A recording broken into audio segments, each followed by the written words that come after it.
from last time. So last class, we went over how to add activities, how to add in logic. We went over tracing logic a little bit. We can go over that more today. And we went over just the very high level of the critical path. Is there anything that we did last time that you guys would like to see again? In the last class for group 1, we did kind of redid some of the steps that we did last time. Does anyone want to do that today and kind of re-go through how we added activities and everything, or are you guys comfortable with that? It's okay to say if you do want to see it again. It's up to you guys. I just don't want to go over it again if you guys feel comfortable with it. No preference. Okay. All right, sounds good. We'll probably go through some of it naturally anyway. So then today we will go through, we did go through adding the activity codes. We can go through some more of that if you guys like, if there's any specific codes. Otherwise, we're going to go through collapsing, viewing different outline structures. We're going to go through different sorts and different filters and groups that you'd like to see on the schedule. So a lot of this will be based on your input for things that you have wanted to sort by in the past or have wanted to filter by that you'd like to see how to do. So really this class is going to be pretty customized for what you guys want to see and then what you guys would like to go over again. And then we'll go through some more of the formatting and we'll go through how to create a 3-week look ahead printout. Sound good? Yes? Oh, you didn't get it? Yeah, it is. We can use last one. Yeah, you can use the last one if you want.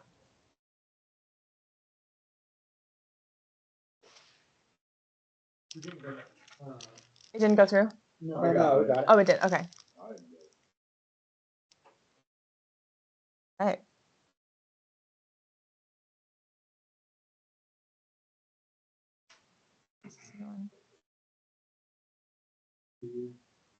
Welcome.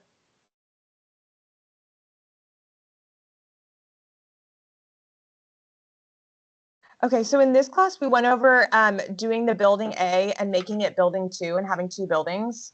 Do you want to, let's continue going through that. We can go through how to duplicate building A and make it building B. If that sounds like a good start, that sounds good, because then that gives us more filter options. And I'll wait till you guys have it pulled up and just let me know when you're ready. We're good? Okay, perfect. So does everybody's look exactly like this on my screen? Okay, perfect. So last time we went through and we added in the subcontractor for each item, and we also added in all of the logic from start to finish. What we don't have is we don't have everything in the schedule tied in. So we don't have the mobilize necessarily tied in. I think we do have the pre-con to mobilize to layout, but let's tie in the city pre-con to your milestone for the start date. And then let's also tie in your final inspections to the end of the closeout so that our schedule overall is tied in and our critical path should look correct. Does that make sense? Everyone? Okay, awesome. So let's start with the final inspections. How many days do you want to give for engineering? 5 days? Okay, and then what about for health, fire safety, and building final? Okay, we'll do 5 for everything. So this is just kind of a recap of when we took the template, we took the default durations that were in here, and then we're just changing the durations to be customized to our project. And then are all of these going to be concurrent, or is the building final going to come after any of them? Okay. So one way that we added logic last time is we used our control key. So I'm going to click on the engineering, hold my control key, and click on building final. So I'm just going to click engineering, hold my control key, click on building final. And then in the task ribbon, I'm going to click the link tool. So again, that's engineering, control key, building final. So both are selected. And I'm going to click the link tool, and that links those two together.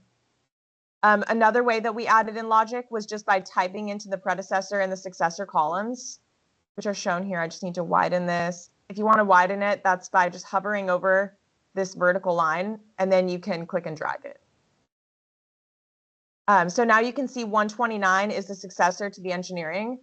We can just copy this 129. So you can either click on the cell and copy and then paste it into health, or you can actually click on the cell and hover over the corner and you can drag it down. So any of those ways work, but those are all ways to carry over that same building final successor to all 3 of those activities.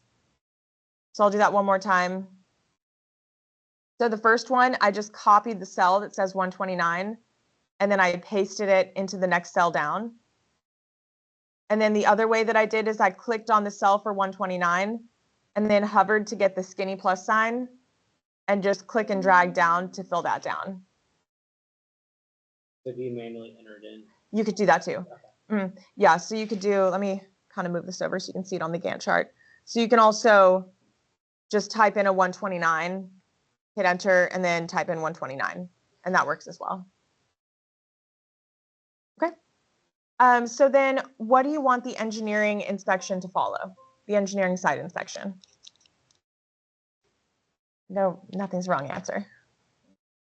Okay, so we'll have it follow landscaping.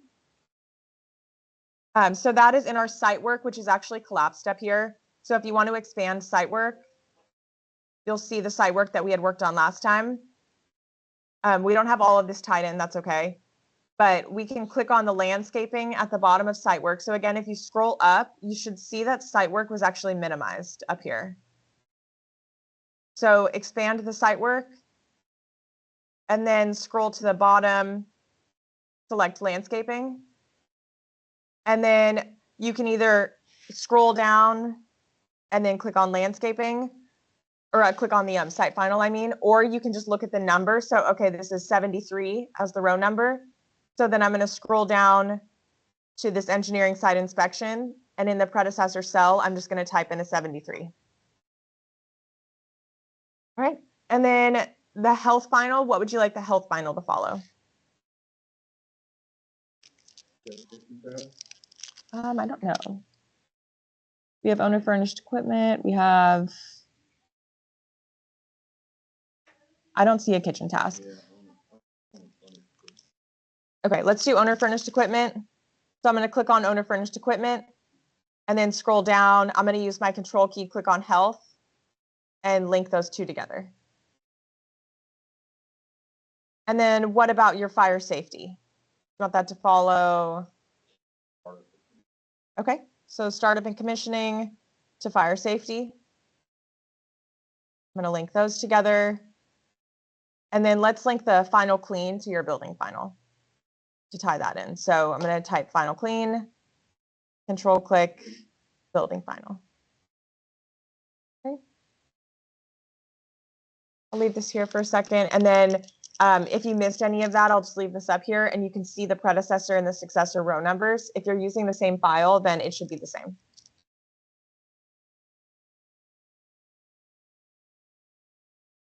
Okay, everybody good? Just let me know when you're ready. I have a question. Sure. You what? Go to view and hit. Oh, it's actually just very far over. Okay.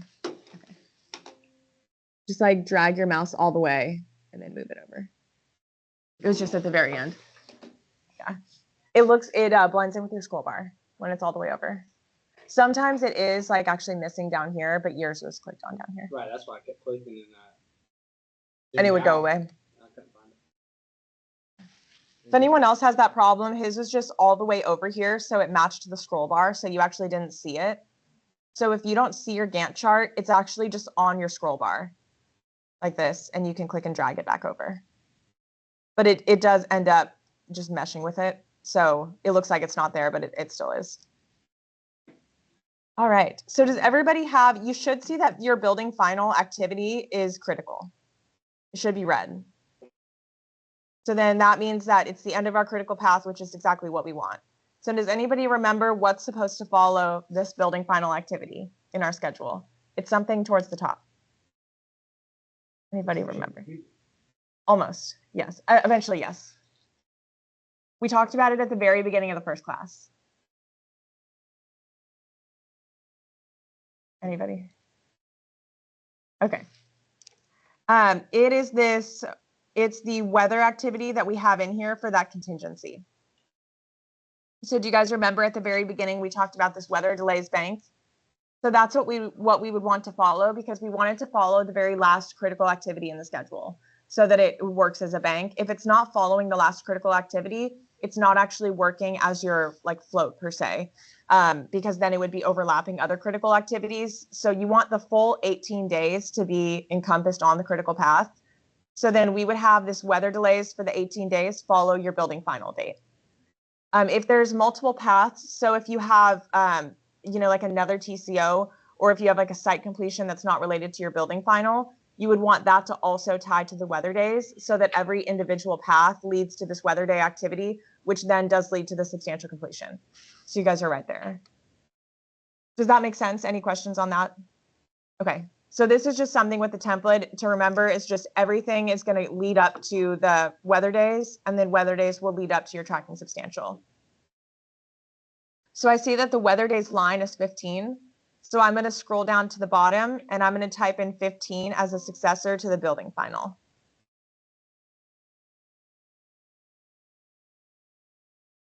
So again, and then if you look at your details, you should see building final is following your other final inspections, and the successor to it is weather days. Any questions on that? Sure. So if you click on just the building final activity, which is at the very bottom. So the very last activity, building final or TCO at the very bottom, you should see the predecessors of the inspection activities that we added. You should see final clean. So there should be 4 predecessors to it because every path so far is leading up to this building final activity. And then the successor of building final should be the weather days. Everyone good? Okay. Perfect. While we're down here, what would you like to put for the responsible party for the inspections? Just so that we have that filled in. We could do Ridgemont, we could do owner, whatever you would like to put for these. What would you like to put for the engineering inspections? For the responsible person? Okay. Do you want to put Ridgemont for all of them? Okay. So you can just click on the Ridgemont for final clean and you can copy it. And then you can click on the individual cells and you can paste to carry that over. That's one way that you could do it. You could also, if you wanted to, you could click on the cell for Ridgemont and then holding your control key, you can click on all the cells that you want to fill in and then right click and fill down. That's another way that you can do it as well. Okay, so did the delay impacts with the weather delays jump to the bottom of everyone's schedule, or is it still at the top? Okay, if you collapse final inspections and then expand it, so click on the left arrow or the arrow on the left to collapse final inspections. When you expand it, does the delay impacts then go to the bottom? Okay, so that's because we have our schedule sorted by start. We don't have it sorted by natural order. So if you wanted it to stay in the same place, then you can click on task mode. And if you sort by your task mode A to Z, that puts your schedule back to the natural order. Does that make sense? Okay, so click on the task mode drop-down arrow at the top. And then say sort A to Z. So you can just click on this little arrow that's on the left-hand side and say sort A to Z. And that puts your schedule back to the natural order. So if your sort is ever messing up or putting a section that you don't want to be above another section, then you can sort by natural order and it will put it back to how you had it originally. So now if we scroll to the top, you should see that the delay impacts is right underneath the milestones. Any questions on that? Okay. Sometimes if you want to keep your sort by start on, sometimes what I'll do to keep this from moving is I'll actually add an activity here. You don't have to follow along for this. I'm just showing you guys. I'll add an activity here that says start of weather days. And I have this be a milestone that starts with your project start. So then basically all it's doing is it's holding it there so that the start of this whole heading is going to be the same as our project start. So I'll say construction NTP to start of weather days. And that would just be like, or start of tracking of weather days, whatever you'd want to call it, just so that then if it is still sorted by start, it's going to stay up here. If I collapse and then expand, that's how it resorts. It'll stay here because now you have start of weather days is this early date that's going to hold it in place. So if you do want to keep your sort by start, you can do something like this. And that's like a little just way to like trick the software into keeping it there. Does that make sense? Or any questions on what that's doing or what that is? No questions or nobody, or, okay. So when you click on the task Yeah, and it goes to sort A to Z, Mhm. Z to A, where do you see by start? so that you would have to actually click on the start column and say earliest to latest for the sort. So instead of sorting by task mode, you would do the same thing, click on start and say earliest to latest. Okay. But I'm going to put my sort, I'm going to put the task mode, I'm going to put it back to the natural order for right now, because then we'll get into the sorts in a little bit. So if you've changed yours around, everybody click the drop down arrow of task mode and make sure that your schedule is sorted by task mode A to Z, and that is the natural order of your schedule. And that the natural order being the order that you're actually adding the activities in. If it's in the natural order and you were to add an activity in between some, that's going to be the natural order of it. So that's where you're putting it. If you're to drag it while it's in the natural order sort, that is moving the natural order as well. Does that make sense? Yeah. You had this built originally Mhm. with missing a lot of items. And Sure. as you go through and you build a project, you add a bunch of items. Mhm. When you add all those items in each category, does sort by natural order change all that? Is that gonna be affected when you add all those items? It depends what sort you're on when you're adding them. So if you're on the natural order sort, as you're adding them, the natural order is going to be where you're putting them. But if you're on a different sort, it's going to put them kind of all over. Yeah. Yeah, because it's when you add it, sometimes you'll say like insert task and it Yeah. adds like down here. That's because you have a different sort on. Okay. So that will change the order when you sort by natural order. But if you have it sorted by natural order, you can actually like drag the rows. And you should see as well, because the line numbers will be not they'll not be numerical. That's what I've noticed. You can Mhm. drag the rows and change the task number Yes. automatically, Mhm. right? Yes. Yeah. Okay. So the best thing is to put it in sort by natural order when you start adding those items. Yes, when you're And building when it you out. start- When you know you're Mhm. adding items, you just set in there first. Yes. And then you start doing it. Mhm. And you Okay. can, oh yeah. You want to say something? Renumber, so Mhm. you sort by.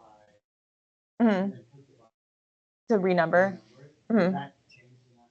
Yes, it does. So was this the class where we went over that, or we did? Okay, so you can sort and renumber activity IDs. So if you're, usually you do that like when you're totally done building out your baseline. Does anybody want to see that again? Or is that, it's right, so yeah. So it's in the view. So say that you had this, let's see if there's like stuff moved around in here. So okay, so I'm gonna just take random, this is just to show you guys, I'm just gonna take random stuff and just move it so it's not in order. Yeah, so do you see how the row numbers are still in order? So like this is still 109 because I just moved it there. That's because we're in the natural order sort right now. So now these are all just like random, not in the spots that we want it to be in. So then say that, okay, you want to sort by start, but you want all of the row numbers. If we were to sort by start right now, so I'm going to say start earliest to latest. Now the numbers are not in order. So 114, 108, 112, 111. So then I'm going to undo that. Or actually, instead of undo, I'll show you, I'm going to say back to A to Z. That puts it back to the natural order that they're in. So if you wanted to sort by start and renumber everything and put it back to that order, it's in the view ribbon and then the drop down of sort. So view ribbon, drop down of sort, and then say sort by. And then I'm going to say, it says sort by task mode right now. I'm going to say sort by start. And then permanently renumber tasks. And when I sort, now they're back to the order we had them in, but the numerical order on the left is also correct. Everyone good with that? So that's kind of like your, not red, what? Okay, so I did the sort. Yep, under view. I think there are other ways in the drop downs to get to it, but I always just do it from here. So sort by. It should be the last option of sort. Sort by. And then sort by, and I'm going to say by start.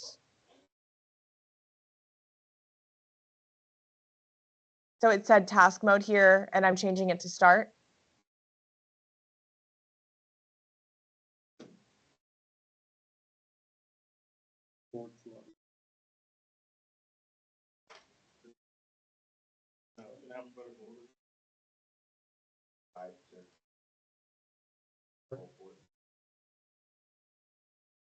Okay, sort by start. And then down here, check the box for permanently renumber tasks. Okay. And then click sort, and then you'll see that the numbers on the left are going to stay the same, but the activities are going to move around. The only thing with this is you do want to make sure that everything, all the headings are in the order that you want them to be in before you do this.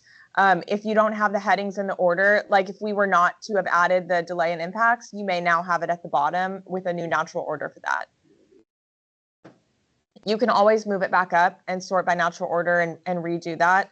But that is the thing to just be mindful of if you are going to renumber everything. But that's pretty much the easiest way to have like a red flag of, oh, you know, I have a different sort on, would be if the numbers are out of order on, I keep pointing to my screen, but if the numbers are out of order on the left-hand side, that's how you know automatically that you have a different sort on. Any questions on that?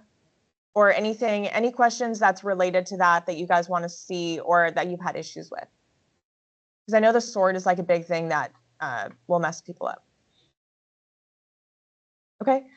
Is there anything, while we're here, is there anything that you'd like to see sorted by? So something that's not natural order and not by start. Is there another sort that you guys would like to see or that you've wanted to see in the past? Okay, if you wanted to do like alphabetical sort, so say you're looking for stuff in a list, you can do the same thing and say task name, and you can do A to Z, and that will sort your schedule A to Z. It will sort your headings A to Z.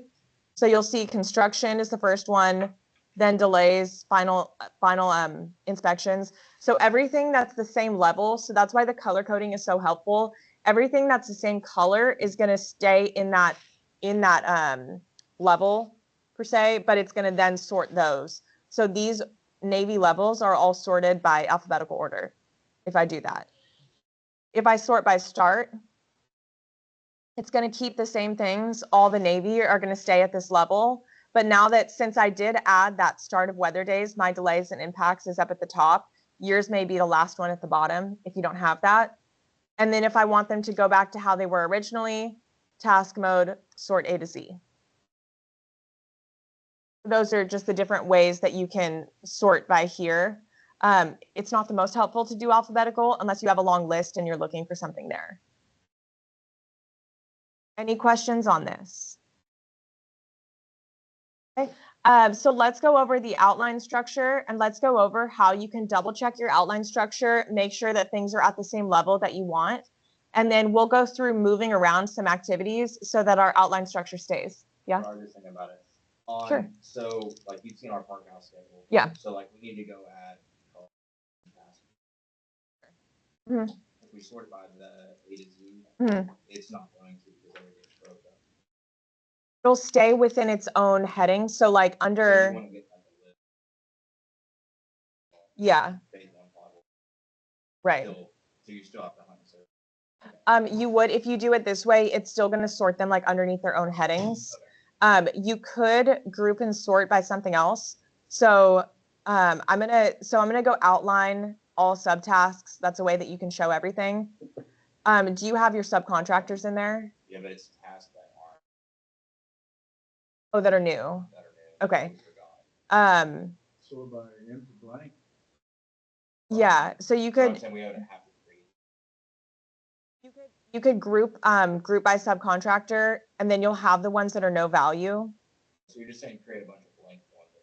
Well, they would already be blank if you like if you're copying and pasting to add new ones, you could do that. Or I guess I don't think that this answers the question you're asking. You're saying like you were looking for certain things that are not there yet, No, like, or I need to go add level concrete balconies to. Yeah. what's called okay. I need to go duplicate. You'd have to just like copy and paste it into each one. I didn't know if there was. Not really. Yeah, not really.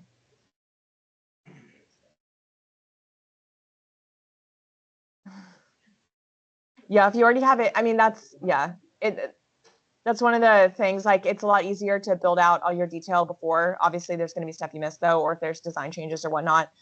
But if you have like your whole building built out, it's easier to have all this stuff input in already, and then you can just like copy and paste. But if you're already past that, then really it's just paste, paste, paste, and then yeah. You could also paste them and then move them into the sections you want, but that's kind of the same.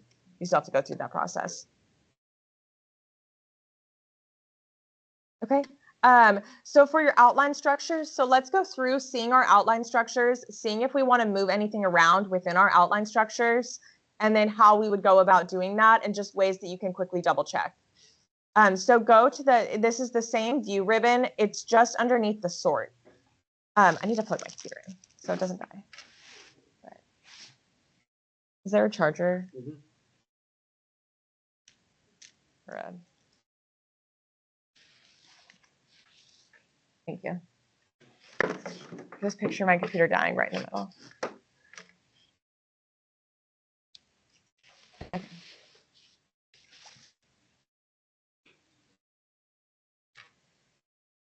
Okay. I guess before we go into this step, is there anything from last time that you want to recap again that we didn't go through already?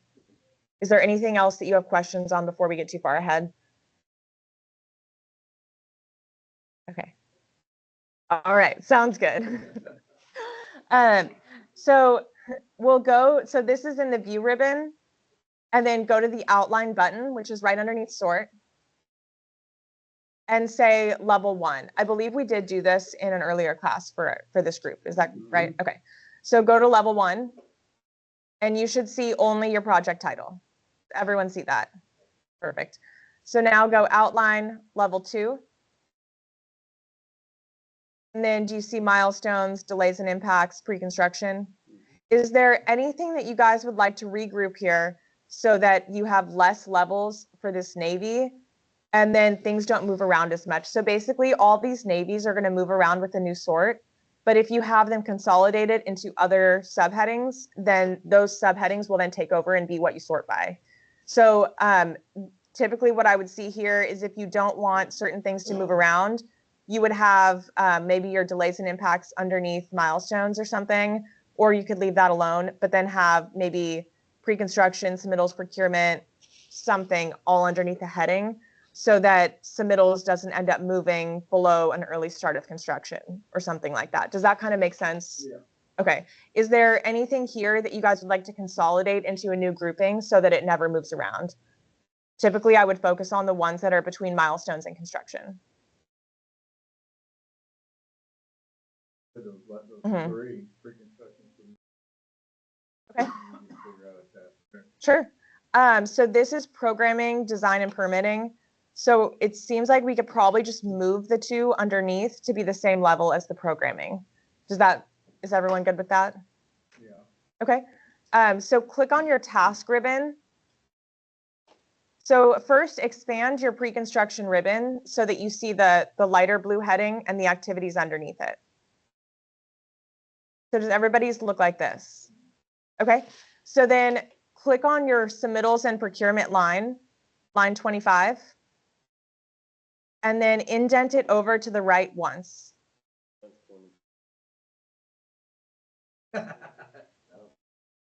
Okay, I think it's 24. It's 24 if you didn't add the start of weather line. Yeah.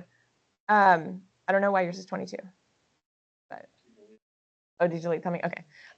It's okay. It doesn't matter what your number is. Yeah, so click on submittals and procurement. Oh, you used a different file. That's why. And then move it to the right. So now you should see if you were to collapse pre-construction, you no longer see submittals and procurement. It's now underneath it. Okay. And then let's do the same with the franchise utilities. We'll take this and we'll move it to the right one time so that both of those are under pre-construction. Yeah, it's probably a better spot for them. It's okay. Yeah. Okay. So now when you collapse pre-construction, it just goes milestones, delays and impacts, pre-construction, construction, final inspections. Everybody see that? Okay, perfect. So let's also move our final inspections underneath construction. So let's do the same thing and expand construction. So click the arrow to, yeah? So I've noticed that when you do that, like, so when you put certain stuff, if it's in a heading and you try to tie something back that's in that heading, it's like you can't tie something to this in Yeah, that heading. right. Because it's in the same big Yes. thing, so you have to count. So that would be if you have something actually tied into like a heading task. So if you have logic on a summary task, that's where you're getting those errors.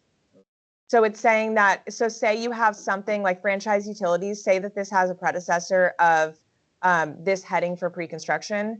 It's going to say it's a circular relationship and not let you because it's tied in. So it's saying, well, you can't move franchise utilities underneath pre-construction because there's a tie that it has to come after. Because I've run into that with.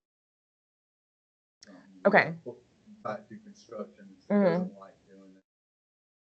Pull it out and do something. Yes, so that would be if your final clean's underneath construction, it won't let you tie it to it because it's underneath it. So the same, So you, yeah, exactly right. Yeah. That's kind of what I was getting at. So if you move that there, I'm letting everybody know they might have a problem. Yes, yeah, that's like an error message that'll just keep dinging at you if you try to do it. So if you do get that, it's because the heading task itself has logic on it. So you could change the logic to be to the appropriate one that would be like an activity rather than a summary heading, or you could change the level like you're saying so that it doesn't interfere with it. Does everyone, have people seen that before? You run into that issue, it'll say like cannot move circular relationship. So that's what that is. Basically, it's saying that you're trying to tie it to something that the overall summary is already tied to. So that's why it has an error message. But everyone was good moving these two underneath pre-construction, right? No issues there. Okay. So then expand construction. And then scroll to the very bottom. And then indent final inspections to the right one to move this underneath construction. And this is just an example. You wouldn't have to do this. If you wanted final inspection separate, you could. This is just for the example of it. So we expanded it, and all we did was move the final inspections to the right one more time to put it underneath construction. Okay, so now let's go back to our view. So say view, outline, and say level 2. So view, outline, level 2. So now we only have 4 headings for the Navy. So if you were to sort by start, they're probably going to stay in the same order always, because now they're in an order where we force the delays and impacts to stay there, but they're now in an order where there's no reason for them to change, because you're always going to have pre-construction before construction. You're always going to have the milestones for the start milestone before anything else. So this is a way that you can hold things in that same order if you do like to sort by start. Does that make sense? Okay, so now let's go outline. So this is level 2. So let's say outline level 3. Okay. So does anybody have the Ridgemont Mobilize underneath site? Okay, so that's because we sorted by start and then we changed the natural order of it. So you can click and drag on Ridgemont Mobilize and you can move it up to be right underneath City Precon.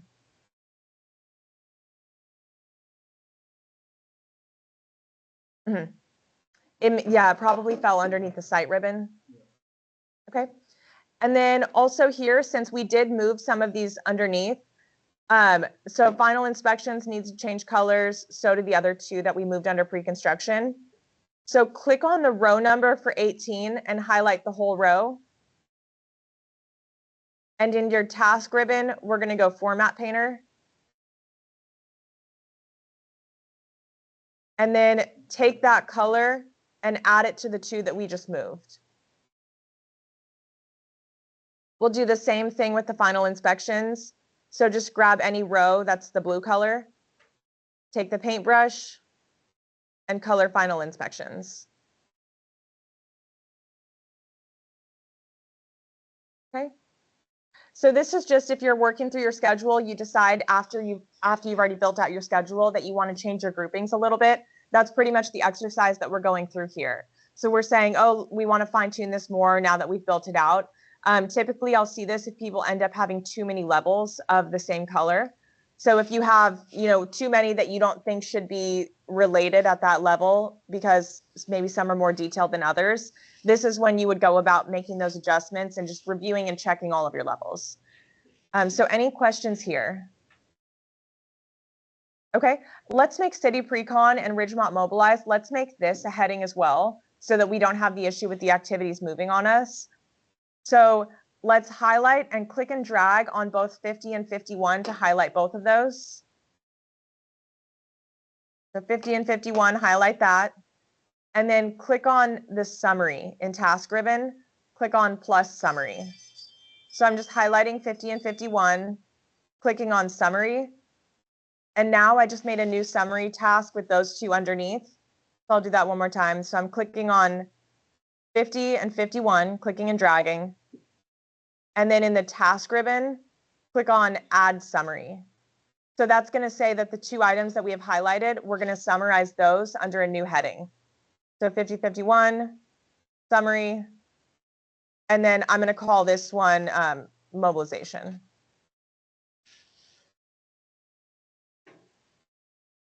Okay. And then I'm going to do the same thing with the colors and take that color for that lighter blue and add it to mobilization. So now you won't have the Ridgemont Mobilize move again if you sort by start, because now it's underneath this bigger heading for mobilization that's going to stay where it is. All right, any questions on this? Am I going too fast? Or are you guys? Okay, sorry. I'll just give it a second in this view, so if you're not caught up, you can catch up. When everyone's really quiet, I don't know if I'm going too slow or too fast, so you guys gotta let me know.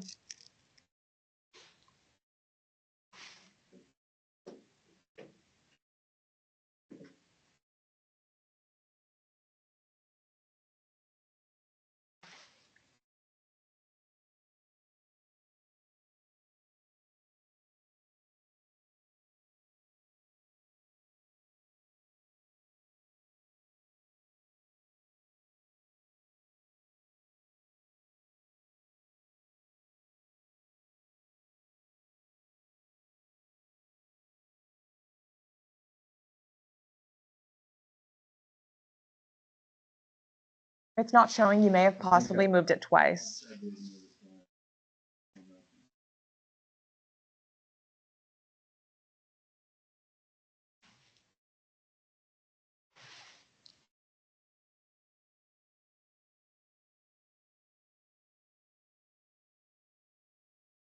Okay.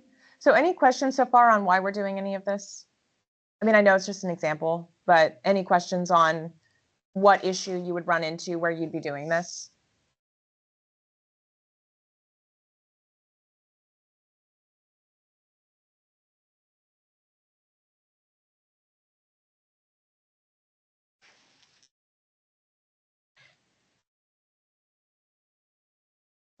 So when you're doing the format painter, you got a whole row and you want to change one, you have to click the paint bucket every time, or can you do multiple at a time? There is like a shortcut key to do multiple. I don't know what it is. If anyone does, please feel free to say it. There's a shortcut key where you hold something down and it stays, but I don't know what it is. You can click and drag if they're next to each other. So if you were doing the submittals and procurement and franchise utilities together, you can click and drag while you have the paintbrush, and that'll do both. Okay. Mhm. There is like a shortcut key to keep the paintbrush there, but I don't know what it is, being honest.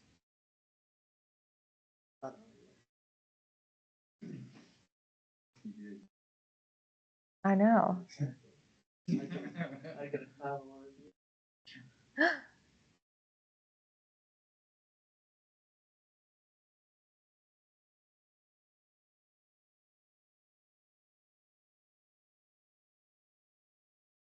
Everybody caught up?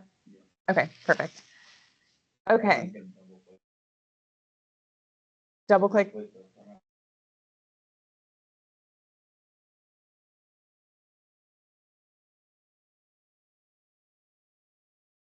No, it just makes it go away. I think there's like a control or something, but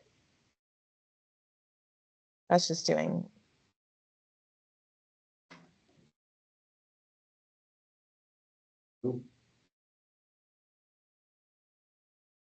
Yeah, I don't know. Your way to do it with the. Yeah, that's usually what I find the easiest is when you're collapsing it, just, highlight the ones in that section. All right. So now let's go to view and then go to outline level 4.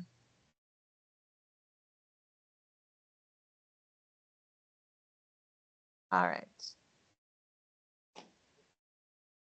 So this is where it starts to open up activities. So if you wanted to go through just recoloring, just doing that exercise, go to the Gantt chart format.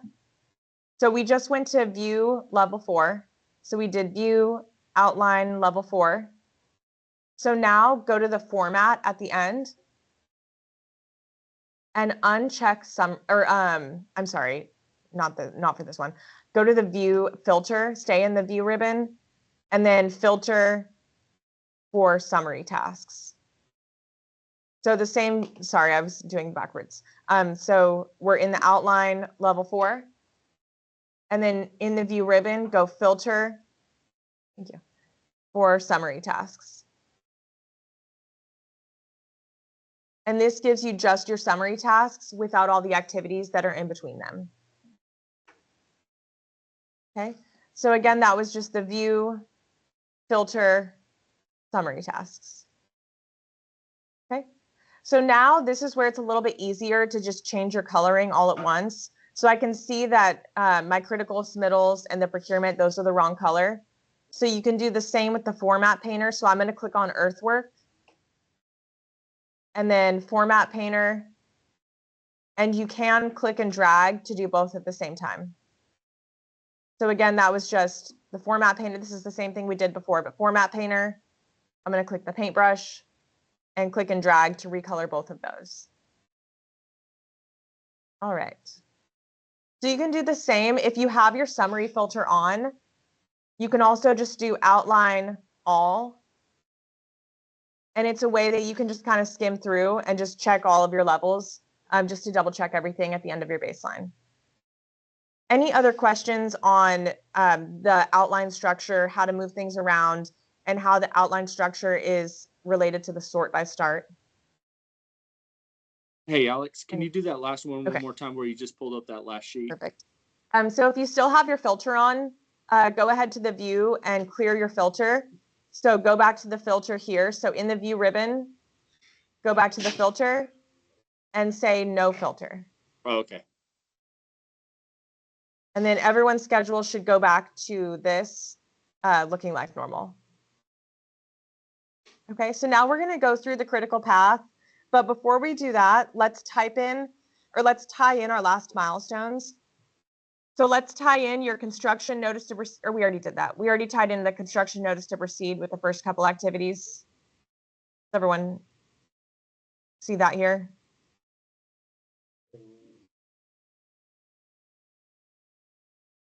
Everybody has successors though on that? Okay. So does everyone say electrical equipment and panels and start of weather days for the 2 successors? This is on the construction NTP activity. So just click on construction NTP, show your details. Electrical panels and what else? Start of weather days if you added that one.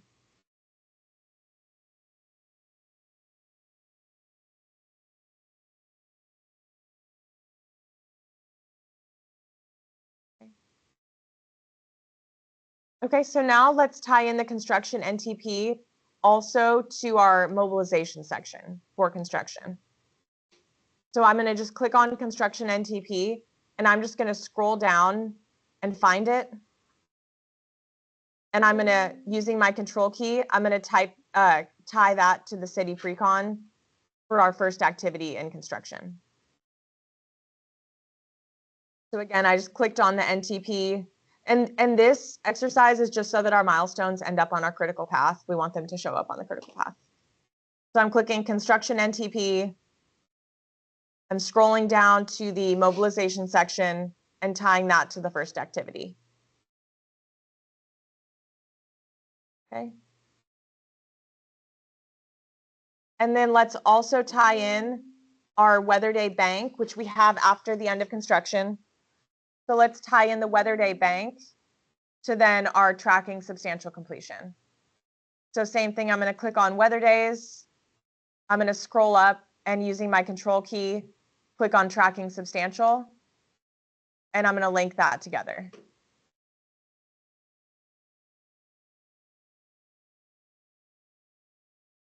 Any questions on that?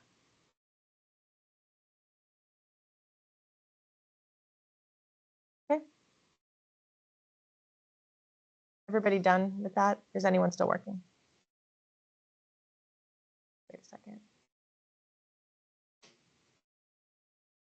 Okay, so now go to the view. We're going to go back to the view. Now we're going to be in the filters for a little bit. So go to your view, and then in the filter dropdown, filter for critical. It's a built-in filter. So view, filter, and critical. I'm going to move this over to hide some of the columns. So with the critical filter, so again, that was just the view, the filter right in the center, and the built-in filter for critical. You should see now that the 2 milestones that we just tied in are on your critical path filter. Does everybody see that the 2 milestones ended up on your critical filter? Okay, awesome. So that's one thing. You always want to make sure that when you do filter for your critical path, that those show up there. If they don't, it means that something is missing. So if your tracking substantial is not on your critical path filter, then it's probably missing a tie from something else, or something else maybe needs to be tied to like a final completion, or just something is probably incorrect if your substantial completion milestone. Yeah. So. Mm-hmm. So contractual completion is. Sure. Mm-hmm. Sometimes. To the one activity. Yeah. Your recommendation. Mm-hmm. Sure. So what you could do is you could add like a 30-day final punch list and then final completion that follow the tracking substantial, just so that it stays past your contract date. Contractual, we want. Mm-hmm. You know, Yeah. If we have it tied with the. Mm-hmm. Yeah. That's gonna. Mm-hmm.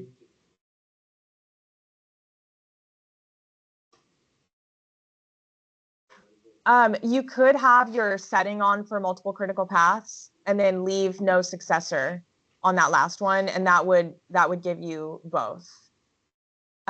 So say I'm going to take this filter off and say no filter.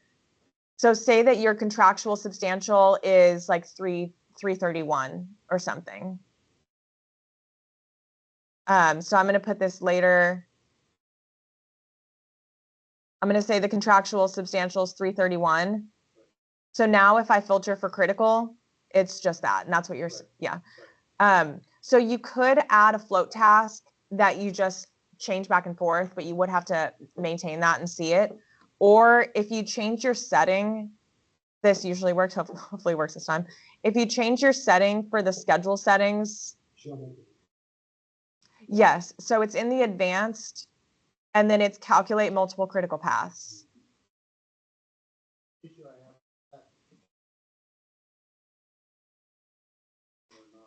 Yes.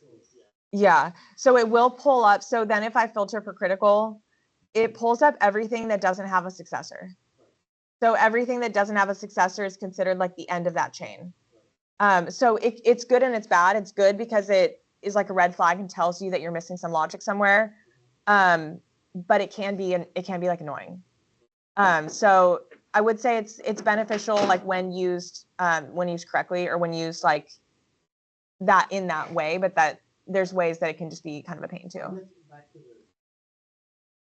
Mhm. I think that's why we have. Yeah. Yeah. Mhm. Then that could be. Mhm. And then you'd be able to. Sure. Sure. You could also, if you wanted to, this would be, I'm going to just take the filter off. You could also add a deadline to the tracking date. So I'm going to add the column called deadline. And you could say your deadline for the tracking substantial is the 3/31. And so I'm just going to add that to this deadline column. And then with every PC or like in the date, you have to go and Update your deadline, correct, yeah. But then here you can see the words are kind of in the way of it. But you can see the milestones right here. And then there's like a green arrow here saying when you have to be done. So then you know that you're early. If your deadline was actually early, so say your deadline was March 1st and you're late, you'll see that the deadline is over here.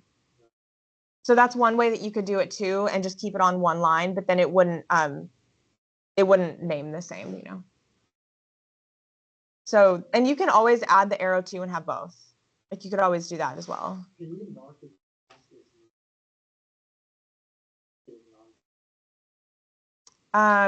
Probably only if you make it manually scheduled.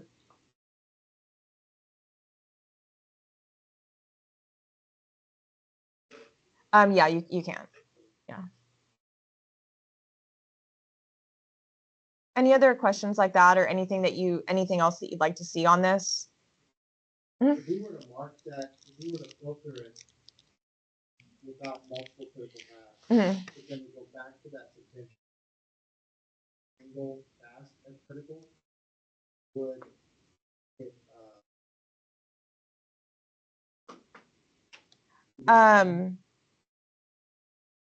You could, like, if you didn't want to show this activity. well, no, let's say you want to show that, Mhm. you want to, I want to show the multiple. You wanna only show that one? Oh, he's saying show both, so basically the Mm-hmm. milestone contracts and non-critical. Mhm. So could you manually change it? You With that can't. drop-down menu? You can't manually change it to critical, but what you could do is you could change it to marked. So if you did that, I'm going to get rid of that column. I'm going to add a column for marked, but this you have to have like a macro on your computer to do it. Yeah, but you could do it that way. But usually what I'm going to take all the filters off. Usually what I'll do in this setting though is like I'll add something down here that says like, say, like final punch list following TCO, or so whatever you wanted to call it. I'm going to say this is, and this would just be a duration that you're not going to be earlier than. Yeah. So then I'll tie in the tracking substantial to that. And then that's going to be later. Yeah. So then now this is no longer critical because this is later. I'm going to take off that setting for the multiple. And you could even add a final completion activity, or, yeah. What's the easiest way to figure out what task is driving, like say you have certain finishing up something? What's the Sure. easiest time of what task is driving? Sure. So if we, so this is good because we have all the logic tied in. I'm going to minimize pre-construction because this like isn't tied in, so we're not going to focus on that right now. So I'm going to minimize pre-construction and focus on what we do have tied in within the building. So scroll down to the building. You should now see, I don't know if you guys followed along or not with the settings, but if you did change your settings to calculate multiple critical paths, then just go ahead and turn that off so that now we're just back to one critical path on our project. So if you're going through your schedule and you want to know what's driving something, go to the task ribbon and click on inspect. So task ribbon inspect, and you should see this inspector coming up here. If it doesn't let you click on it, then just make sure you click on an activity in your schedule and it'll let you show the inspect. So it's in the task ribbon. So I'm going to click on an activity, just any of them. And in task, I'm going to click inspect right here. It's a bar with like a caution sign question mark. So now you say, you're like, oh, pour slab. What's driving pour slab? So that's a bad example because I think it has two predecessors. So there's two predecessors on pour slab. It's the rebar and the form. I'll give you guys a second if you don't see that. So click on pour slab, make sure that your inspector is shown on the left. Also make sure that your details are shown at the bottom. If your details are gone, that's this icon up here in the task ribbon. There's other ways to get this button too, but if you're already in task, it's this button here.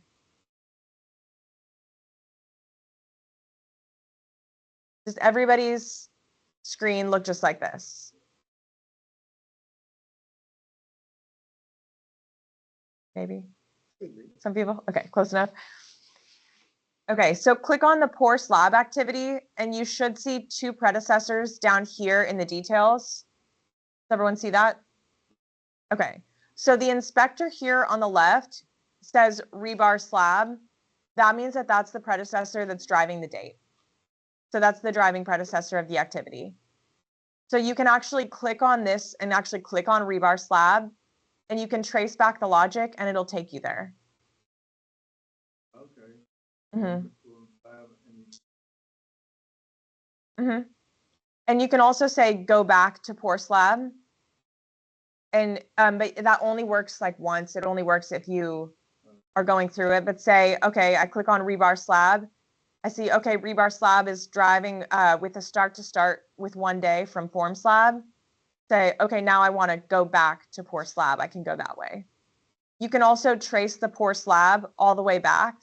So rebar slab, form slab, pour footings, and you can trace your logic back using the inspector for seeing what's driving that activity. This does have errors. It's not perfect. If something is a finish to finish, sometimes it just doesn't know how to read that and it thinks it's driving it. So you will have to like look if something doesn't seem right. If there's like a gap and you're like, that's not driving it, what is? It's because you have a finish to finish relationship that's like throwing it off. That's not a situation you'll commonly encounter, but if you do, and like if you do see something where it's like, that's definitely not right, it's probably because it's a finish to finish on there. Yeah, you're welcome. You can. So if we click on, let me find one. So on the form footings. So that's because both of these are driving it evenly. So say that your plumbing utilities is only 3 days instead of 5. And then you click form footings. Oh, wait, both are still. It shouldn't be saying that. It should be only showing 1, but. Yeah, I don't know that one. That shouldn't read it that way. So I don't know why it is. I'm gonna take. Do I still have a deadline on here? I'm gonna take this off so it doesn't think it's behind schedule.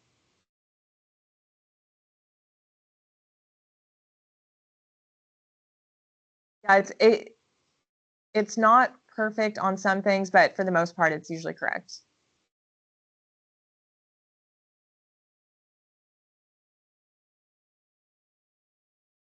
Yeah, I don't know why that shouldn't be saying it, but that's okay. If you have some, so say like, let's go to, I always like to get down in the fine. sure, I sure. try to find Hmm. down in those fine sections. Sure, Title. sure. So like if you're like, oh, what's driving the fire safety, then startup and commissioning. Does it list all of them if there's multiple ones when you do that? Like, If there's, you have that. yeah, if there's multiple Okay, that are yeah, actively driving it. Yeah. Detail. Right. So like one where I would say it's a time when you definitely would want to use this. So like HVAC startup. So you may say, okay, why is this not right after ceiling tile? HVAC startup, why is there a gap here? It's because it's waiting for glazing. So it's waiting for dry in. So these are the situations where it's really helpful. Or if you're in interiors and sometimes they're jumbled around, you'll want to trace back and see where something's coming from. So owner furnished equipment, we can say, okay, that's after flooring. And this is where you can decide too if it's correct or not, if you need to change something. But it's helpful, especially when you have two predecessors. So this is after ceramic tile and millwork. And then you can see, okay, is that correct? Which one's pushing it out further? And it just makes it really helpful with tracing the logic. But yeah, it's called just the inspector tool here. It also shows you what calendar things are assigned to. So if anything is out of the ordinary there, and it will show you if something has a constraint on it. So this contract substantial, I added a constraint to it. So that's going to show up on the inspector as well. So it's going to show you basically things that are out of the ordinary. It'll show you the title, if it's auto scheduled or manual, what's driving it. It will not have anything driving it if it's completed. So it's only for things that are incomplete, or things that are not started yet, I should say. And then it tells you the calendar. Any other questions on the inspector tool or anything else that you guys would like to trace back and see on this?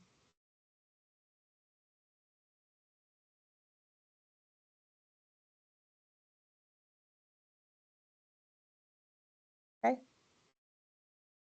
All right. Let me look at, let's see what else.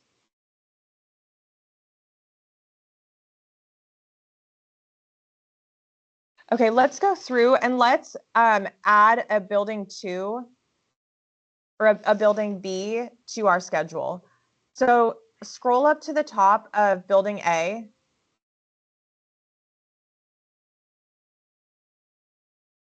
And collapse the entire building A. So just click the arrow on the left and collapse all of building A so that is a heading by itself. So when you copy and paste to make duplicate buildings or duplicate levels, whatever you're pasting, collapse it first, or else it will paste with errors. Usually it'll paste with like logic that's incorrect or something. It's just always a safer bet to collapse it first before you copy and paste. So we're up at building A and we collapsed all of building A. So click on the row number for building A. So you highlight the entire row number, right click and copy. And then click on final inspections because it's going to go above whatever we have clicked on. So click on final inspections, right click and paste. So I right clicked and I copied on building A.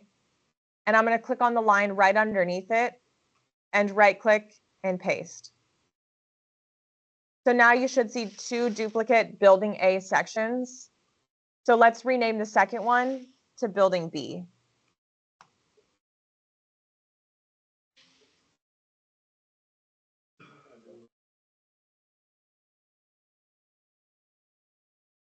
Are they different or are they the same?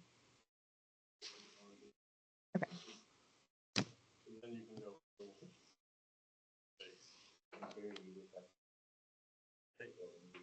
Mm-hmm.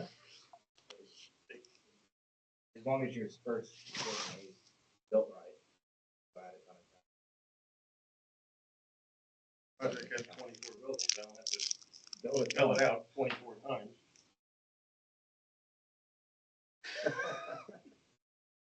Your task it. Yes, You gotta right. go back and do Oh, work and on do it. it, Yeah. 24 times. I would make sure all of your logic is sound and done. Yeah. Like make sure all your logic is done. Make sure you have your subcontractors assigned. and make sure that like all the little ties are done too. So like if you have something open that's in the middle of your schedule, say you don't have anything after ceiling tile, make sure that that has a successor so you don't have to go back and make that change 24 times. Yeah, just completely finish one building. Yeah, don't say you're far enough and then copy. Yeah, wait till you're totally done. Yes. I clicked on building it. Highlight the whole thing. Mm-hmm. Went down the bottom, paste it. Mm-hmm. Both A and renamed it. Both A and B are below final inspection. Mm-hmm. Do you have 2 building A's and 1 building B? No, I've already come back. So Okay. Yeah, you may have just moved it or pasted underneath the inspections. It's on top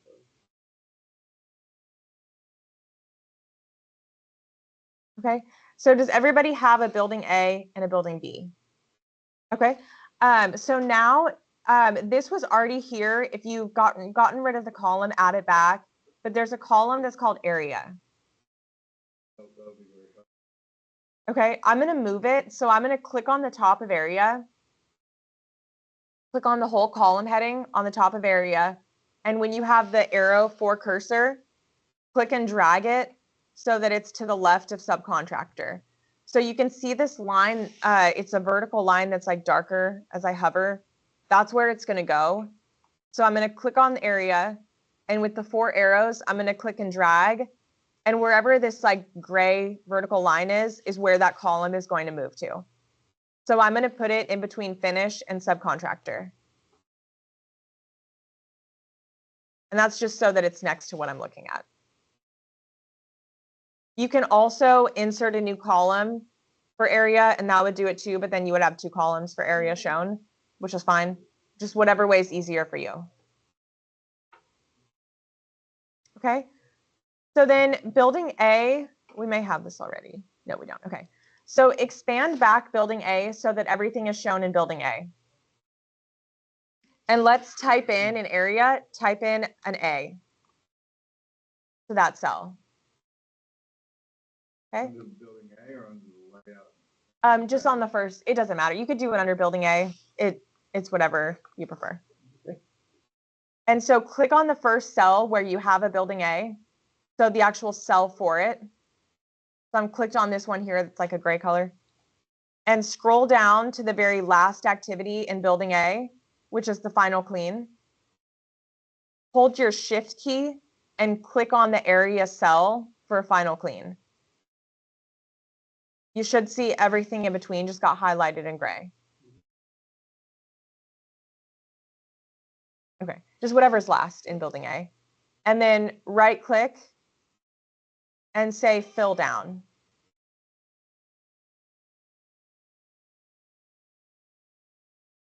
So then now you should see everything in A has an A in that cell. No? Even the Yes. original A disappeared. You may have filled down with an empty cell. I'll do that one more time. So the first cell that has an A in the cell, click on that. And then scroll down to the very last one. And You got an A and also Put off that cell. And then go back and flip that cell.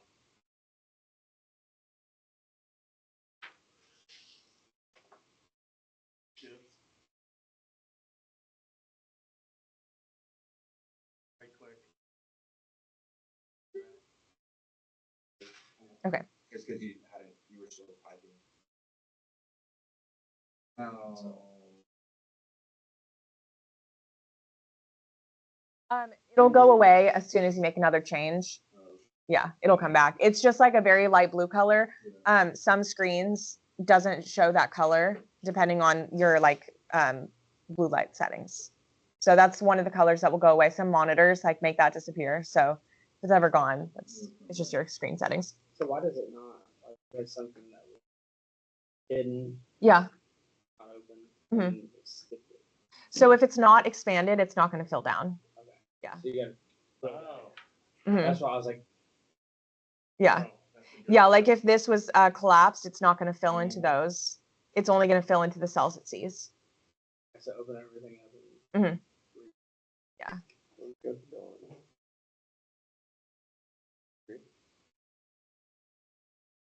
You can also click on the heading for whatever you're under. And the same way that we did the outline structure before, like I could click on building B and I could collapse and say hide subtasks. I can also click on building B and I can say show subtasks. So that's another way, if you don't like the arrows, that's another way that you can expand and collapse. But the easiest way is just outline all subtasks and that'll make sure everything's open. So let's do the same thing and let's have building B have a B next to it in the area. So type a B in that first cell and then shift click down to the bottom. And same way, we're going to fill down.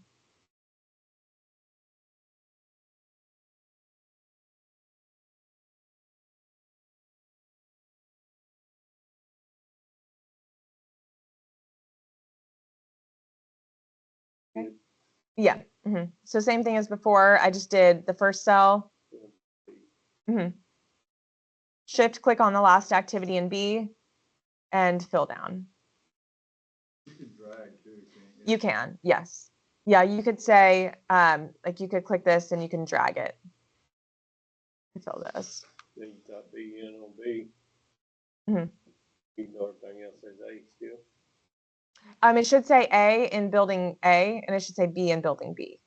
Well, doesn't right now until I go down and Until he redoes it.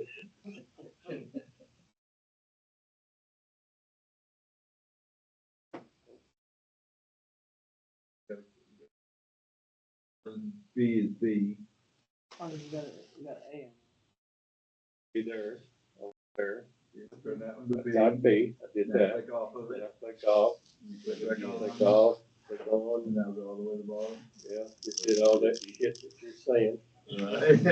Right click, fill down. Oh, hell, hold There you go. on. I just did that. Same thing down there. All right. Repetition. Okay. So everyone have building A with all A's, building B with all B's. Building B. Do you want to do building C? Just kidding. Okay. Change the building F. But you click on building A and it doesn't drop down. It doesn't, Should already be there. open up. What if you click on all subtasks? Well, Does it show? also, Does it expand? Sometimes the arrow doesn't like show up very well. Missing a lot of headers at the top of your details, like your toolbar. He has to hover over it. He doesn't have a pin. There should be a Okay. push pin like right here.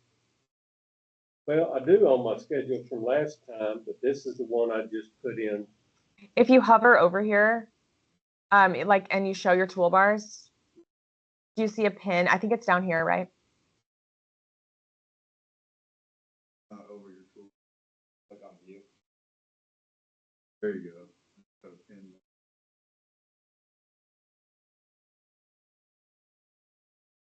It should stay there now now. you can navigate better, get more tools in your tool belt now. I still, when I try to expand building A, they ain't shit. Current spotlight. The spotlight? Yeah. Yeah, let's do spotlight and forward facing on. There you go. Oh, yeah, but they ain't nothing underneath it.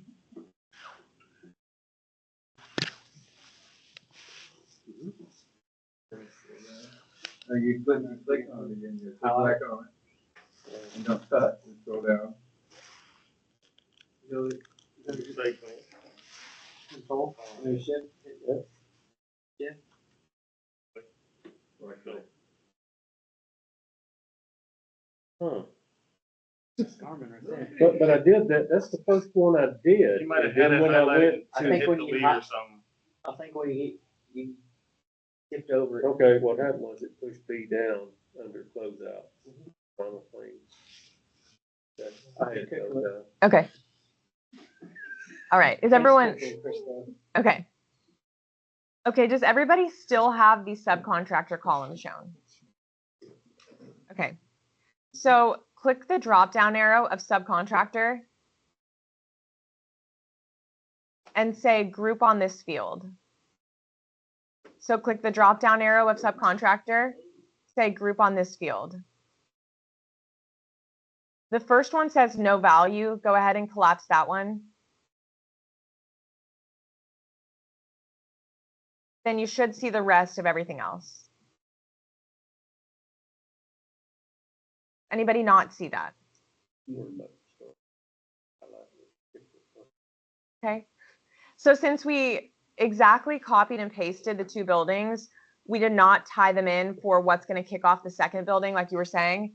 They're all the same time. So like your casework or your millwork for A and B are at the same time.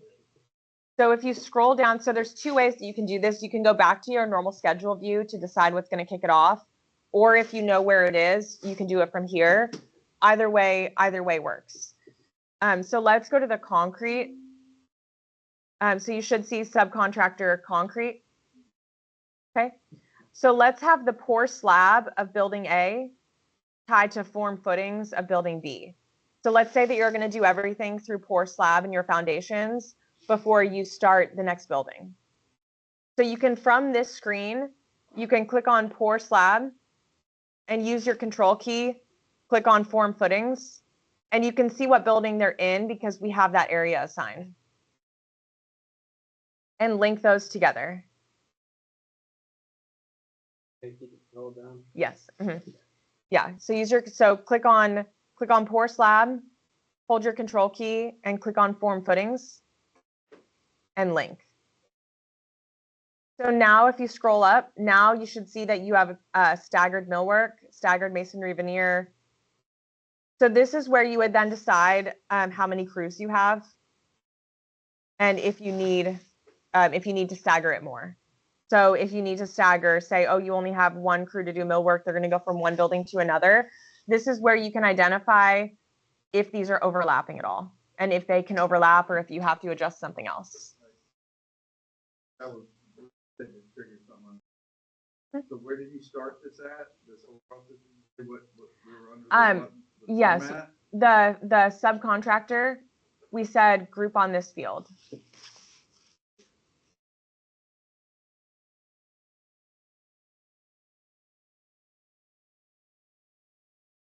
Yes.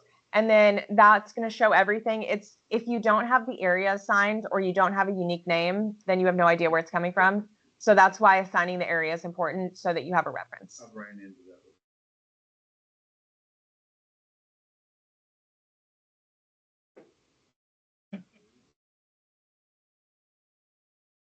All right.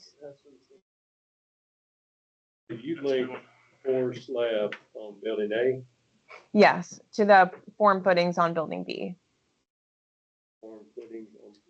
Mhm. You could also go back to your other view because there is a layout and grade pad that I think is sooner. So you could go back to the other view, stagger it from there, and then double check the trades to see what's still overlapping. Like the drywall right now, this is overlapping. So do you have enough crews for that? Or do you need to say, oh, you're going to do drywall and tape and texture before you go over to building B? You could tie those together too. So this is where you could add the crew ties that you need to add without necessarily adding like the schedule logic of dates of when things are going to start, if that makes sense. But do you think this is more efficient than sorting by subcontractor and then making sure that they don't have any? Well, that's what this would be. It's the same thing, basically. Oh, Yeah. This is the task. You didn't call. Okay.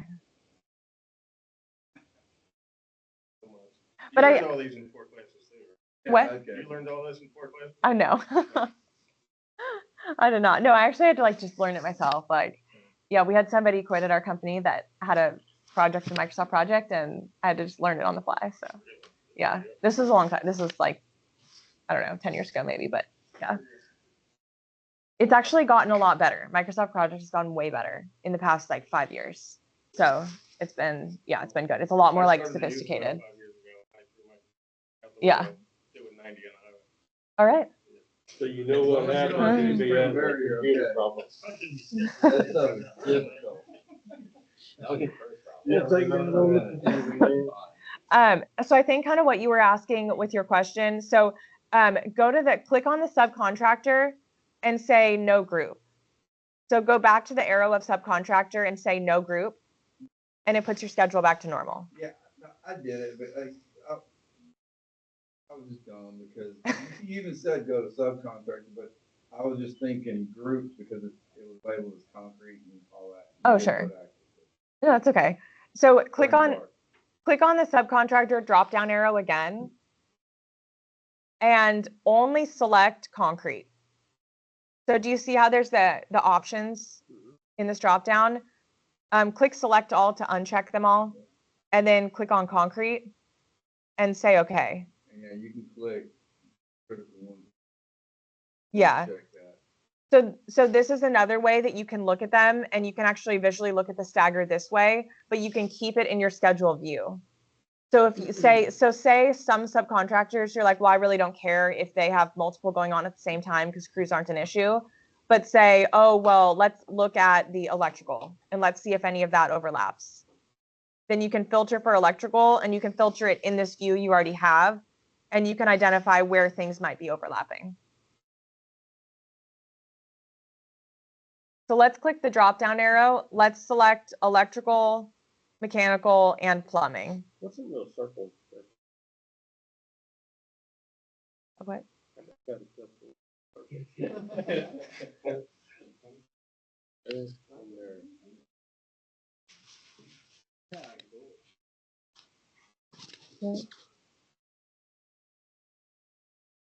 You got in the circle? I see It's it. because you got a touch screen, you touch the screen or someone touched the screen. Oh, I think it has the cell is actually highlighted. Like, I think if I click on another, yeah, it's just saying that cell's highlighted. Yeah. Okay, subcontractor.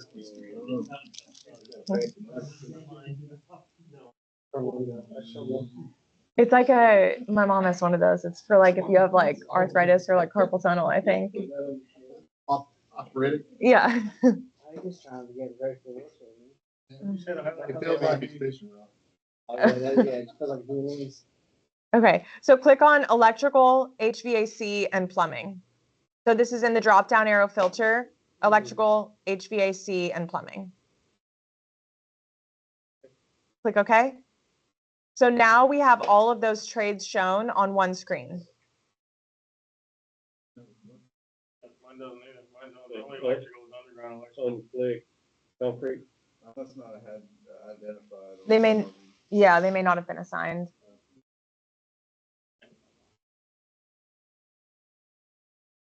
Oh, did you hit concrete too? No, well, I unchecked it.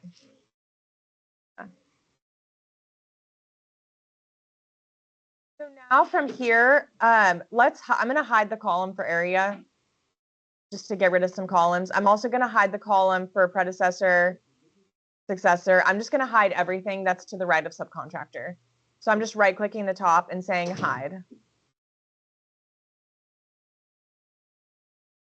So now all I see is duration, start, finish, and subcontractor after the task name. Okay. So is everybody good? You have those 3 trades highlighted and filtered on your schedule. Okay, maybe? Yeah. Okay, so let's make a printout now of this filter. So let's go to File. And some people's computers froze up last time when we started this, but if that happens, just raise your hand. We'll figure it out. So go to File and then go to Print.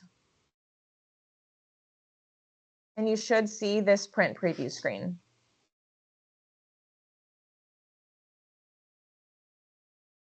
Okay.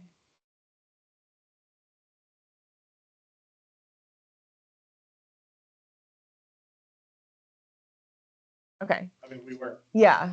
Right. You're not. Yeah. So click on the drop down arrow. Or do you have this screen where you can select a printer?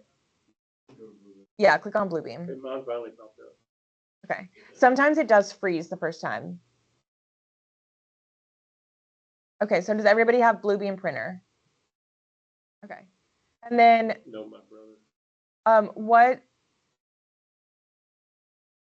are they ugly? Like, does yours look like mine or does it look totally different? I changed mine to blue. Okay. And then does everybody have Tabloid? Okay, perfect. So now what we want to do is we want to make sure that our data fits in this window. So right now bars are cut off. We don't see them. Does everybody see that? So we want our data to fit in this time frame. So you can see here that the schedule is going from the start date to the finish date. So it should say 6/10 and then to 5/8 or something similar to 5/8. Okay. Oh, that's because I added the final punch list on mine. So why it's not showing everything is because my time scale here is too wide for this time frame. So I'm going to go back and I'm going to click the minimize down here at the bottom.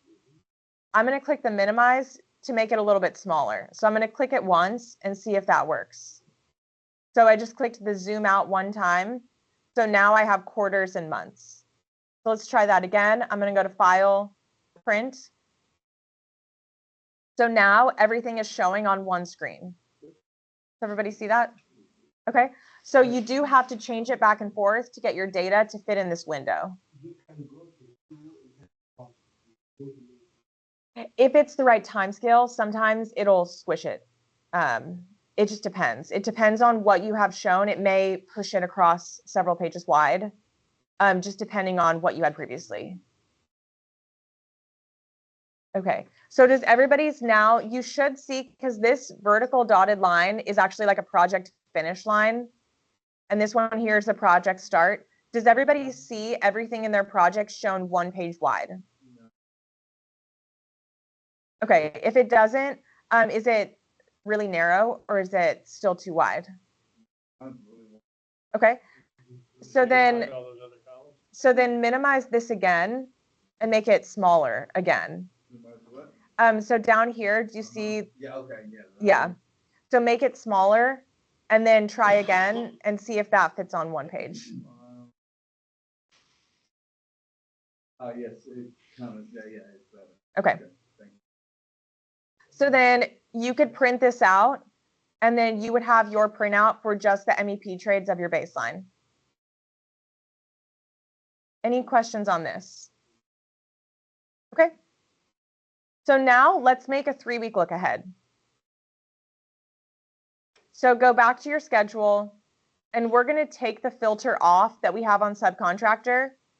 So click the drop down arrow of subcontractor and then say, you can either say clear filters or you can say select all. Either way is going to clear all the filters. So whichever way you prefer. So either clear filter or select all, say okay. And now you should see your whole schedule again. Everybody see that? Okay. So now we're going to go to view, go to the view, and then in filter, for the filter dropdown, select date range. So view, filter, date range. So the date range, you should see a pop-up window. This is going to ask you to select the start of your time frame and then the finish of your time frame. So let's do 3 weeks from today's date for our 3-week look ahead. So the start of your window, typically for a look ahead, you could do yours differently if you'd like, but typically the standard is you go 1 week back from the date that you want. So if we're looking from today's date, August 16th, the early start of our window is going to be August 9th. It's going to be 1 week back, 3 weeks forward. So again, that's just the date range filter that's built in. So I'm going to say filter date range. And it says show tasks that start or finish after. And I'm going to say, okay, 1 week back. Say okay. And then it's going to say and before. So this is where I'm going to go 3 weeks forward. So it's automatically selecting today's date. I'm going to say 1, 2, 3 weeks and say okay. So now my schedule is filtered for everything that's within 1 week in the past and 3 weeks forward. to filter for 3-week look ahead. Any questions on that for how we get the time frame? Okay, if you did a 4-week look ahead, it'll be 4 weeks forward, 6 weeks, 6 weeks forward. It's whatever you want to see. Okay, so now let's go to your print preview. Say file and print. So do you see how it still shows the whole project and it's not really helpful for looking at a 3-week look ahead? Okay, so then let's go back to our schedule screen and change your time scale down here. So you can just do the zoom in, zoom out. You can also change it by clicking time scale, but I feel like the zoom in, zoom out works better. So I'm going to click the plus sign to zoom in until I see this. That has weeks, and then the Saturdays and Sundays will be shaded in gray. So you'll say it's basically a weekday time scale. Mine gets to that. What does it skip to?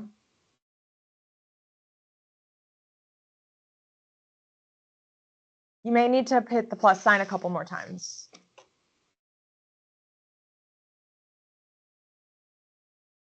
There it is. I got, mine skipped days. You got Friday, Yeah, mine goes to days. Tuesday, Okay. Friday, Monday. You may need to push it one more time. Forwards. See, my week goes Monday through Saturday. Okay. Does anybody's look like mine? Raise your hand. Okay. I did last time we did this. Okay. Can you go time sale? You can. Just push days. Yes. Yeah, you can go time scale. Why is it not? I just froze. There we go. Yes, and you could do 2 tiers. My middle tier is weeks. My bottom tier is days. So right click on the top of your time scale. Say time scale. It took a while to pop up.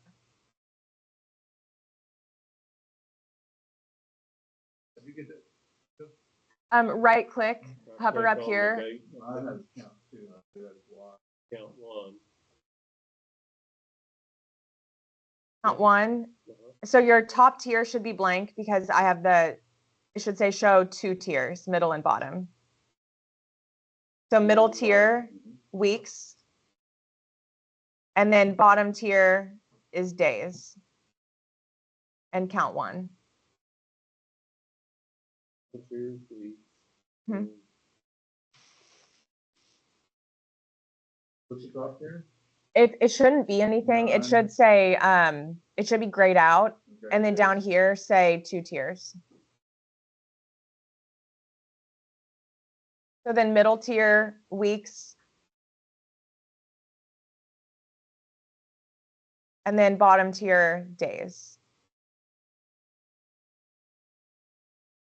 You count on that one.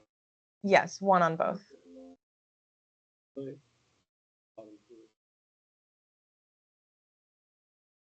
You may have what is your first top tier selection? On that either. I've got middle tier like you Mhm. do, weeks, one count, Mm-hmm. and I click on in the time scale options, it says 2 tiers, middle, bottom. Mm-hmm. Okay. See what size, same size. Mhm. I click on bottom tier and it won't let me. Maybe hit cancel and see what happens, or hit OK at the bottom. I don't know. Anybody else is having issues, or is it okay? Is everyone good? Okay. Okay. So let's move on to the print preview now. So go back to File, and then Print. And you should see now that your bars are actually gone, but you do see the time scale that we just adjusted to. So here is where you want to use that same time window that we used of the 1 week back and 3 weeks forward on these dates down here. So change the first date to the 1 week back from today, so the 9th. And then down here, change it to be 3 weeks forward from today. So that was September 6th. Okay. Did you get it to work? Yeah. Okay. I got the bottom tier. Okay. So bottom tier is what? It should say days with count 1.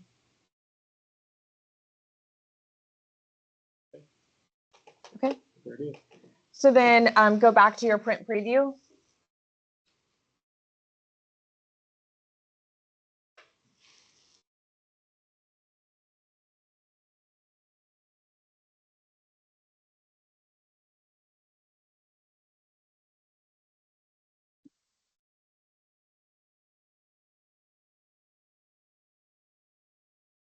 Okay.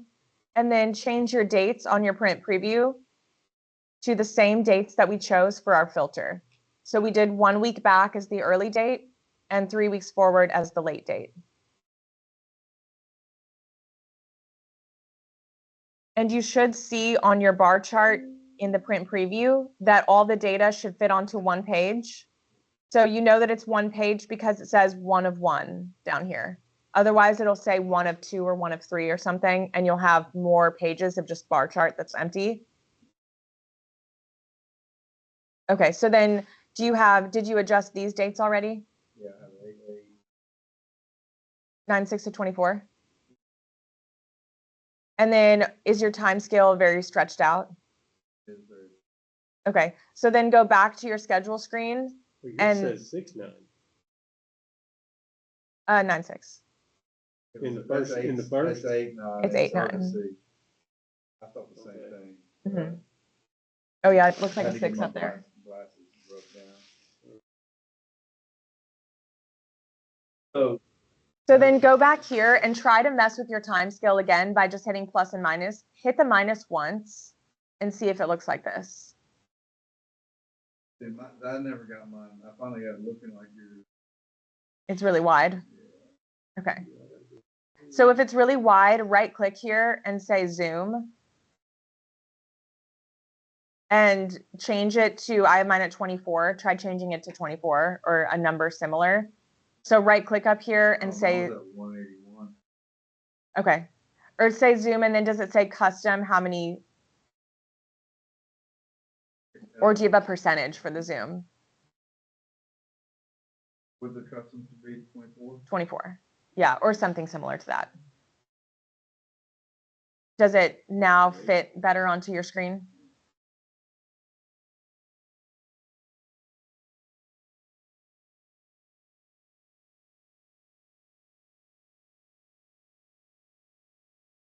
If you go to the print preview now, does it now fit onto one page? Yes. Okay. Usually you just like mess with the plus and minus down here, and then your zoom you can change to like 100% if you're still getting a percentage. Or you can change, if you do get the custom, you can change it to like 30 days or something. You can also hide some of your columns. So I could hide the subcontractor column, and that will help it fit onto one page as well. You had in days, right? Yes, in days. In days on that. Mhm.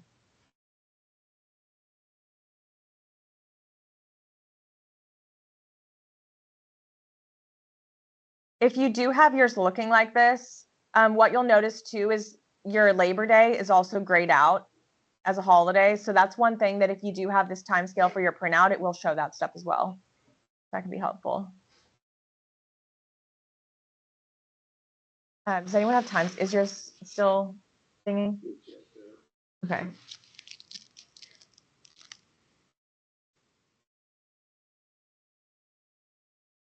Okay. so Try hitting the plus sign or the minus sign to zoom out, and then try zooming back in and seeing if that makes it look more normal.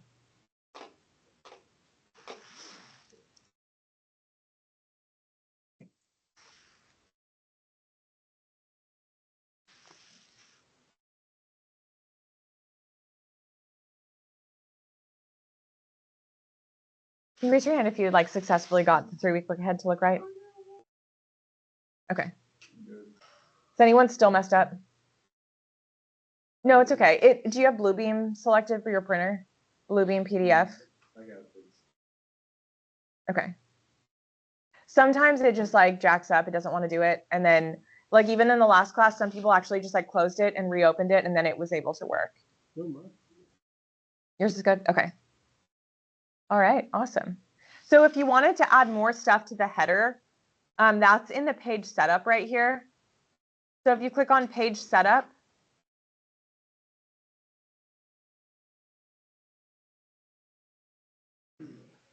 and then click on header, you could actually add to the header. So say that we want underneath the title, we want it to be today's date. So I'm going to hit enter. And then down here in your fields, there's actually one that's built in for today's date. So I'm going to click the drop down arrow and I'm going to say system date. So I'm in the header tab. I added an enter under project title. And now I'm saying system date and add.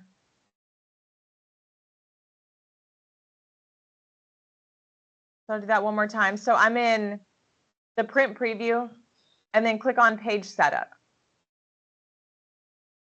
Mine is taking a little bit to come up. I don't know why. But click on page setup.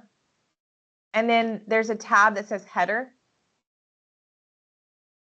So then hit enter next to project title. So now we have, we're ready to insert something else. Under general, select system date and say add. So now when I say okay, it's going to now put the date underneath. So when I make a printout, I know what date I printed it out. You could also change your formatting of that if you wanted to. I'm clicked on page setup, waiting for it to load. So I could highlight date and I can select this font logo here. This is just if you wanted to, but I'm going to click on, I'm going to only highlight date. I'm going to click the font and say I wanted this to just be regular and not bold. I can say regular and now the date's not bolded. So these are just the preferential if you want to do that, if you want to modify it.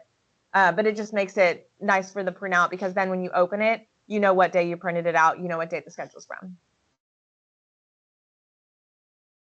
All right. Any questions on this? All right. This is where we ended with the other class, so I don't want to get too far ahead. So unless you guys have any other questions, that's all I have for today. All right. Save your file. All right. Well, thank you so much. I appreciate it. What's your finish date on your